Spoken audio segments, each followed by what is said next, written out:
So year 8, we're looking at character today and character within detective stories and our learning outcome to investigate the character of the detective. So I've got keywords there, quotations and deductions. Deductions means what you can deduce or work out about somebody through a description of them. So detective fiction follows the solving of a crime, so we usually see the story through the eyes of the detective. This means that the writer has to make the detective's character interesting and appealing to the reader. Got this author here, Arthur Conan Doyle, and he was famous for his stories about Sherlock Holmes. So it was Arthur Conan Doyle who created the character of Sherlock Holmes. Holmes is arguably the most well-known of all fictional detectives. Sherlock Holmes is one of the most identifiable literary characters in the world, and Conan Doyle's books have been translated into many different languages, made into films, and various Sherlock Holmes societies exist to celebrate and study this literary character. You can see in the images we've got lots of different creations of the character of Sherlock Holmes. So let's have a read through this extract. This is from a story called A Study in Scarlet, which introduces the readers to the character of Sherlock Holmes. The stories are told by Holmes's friend Dr. Watson were an instant success. In this extract from A Study in Scarlet, Dr. Watson meets Sherlock Holmes for the first time. This was a lofty chamber lined and littered with countless bottles. Broad, low tables were scattered about, which bristled with retorts, test tubes and little Bunsen lamps with their blue flickering flames. There was only one student in the room, who was bending over a distant table, absorbed in his work. At the sound of our steps, he glanced round and sprang to his feet with a cry of pleasure. "I found it! I found it!" he shouted to my companion, running towards us with the test tube in his hand. "I found a reagent which is precipitated by haemoglobin and by nothing else." He'd discovered a gold mine. Greater delight could not have shone upon his features.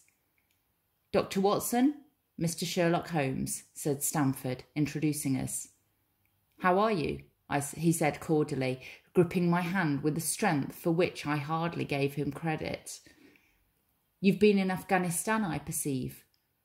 "How on earth did you know that?" I asked in astonishment. "Never mind," he said, chuckling to himself. "The question now is about haemoglobin.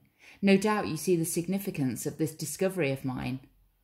"It is interesting, chemically, no doubt," I answered, "but practically—" "Why, man, it is the most practical medico-legal discovery for years. Don't you see that it gives us an infallible test for blood stains? Come over here now." He seized me by the coat sleeve in his eagerness and drew me over to the table at which he had been working. "Let us have some fresh blood," he said, digging a long bodkin into his finger and drawing off the resulting drop of blood in a chemical pipette. "Now, I add this small quantity of blood to a litre of water. You perceive that the resulting mixture has the appearance of pure water. The proportion of blood cannot be more than 1 in a million. I have no doubt, however, that we shall be able to obtain the characteristic reaction." As he spoke, he threw into the vessel a few white crystals, then added some drops of a transparent fluid. In an instant, the contents assumed a dull mahogany colour, a brownish dust was precipitated to the bottom of the glass jar. "Ha ha!" he cried, clapping his hands and looking as delighted as a child with a new toy. "What do you think of that?" "It seems to be a very delicate test," I remarked. "Beautiful, beautiful. The old Gwycombe test was very clumsy and uncertain. So is the microscopic examination for blood corpuscles. The latter is valueless if the stains are a few hours old. Now this appears to act as well as whether the blood is old or new. Had this test been invented, there are hundreds of men now walking the earth who would have paid for the penalty of their crimes." "Indeed," I murmured. So we get introduced to the character of Sherlock Holmes there. What are your thoughts on him? He just seems to have created some brand new test for testing blood. So that gives us the impression that he's quite a clever man to make this discovery. and he seems to understand lots of things, to know lots of things, and be fairly confident in his discovery. Let's have a look at what we're going to do with this piece of writing. So, what does the extract tell us about the character of Sherlock Holmes? I'd like you to have a go at completing the table, recording your findings and making sure that you include quotations. So, we've got various different categories here. Let's have a look at the one that's been done for us. The setting in which we see Holmes. Well, we've got the quotation. Tables were scattered about which bristled with retorts, test tubes and little Bunsen lamps. What this tells us: Holmes is a scientist, perhaps disorganised but very involved in his work. And what the writer's choice of language suggests: scattered suggests chaotic, bristled suggests it's crowded.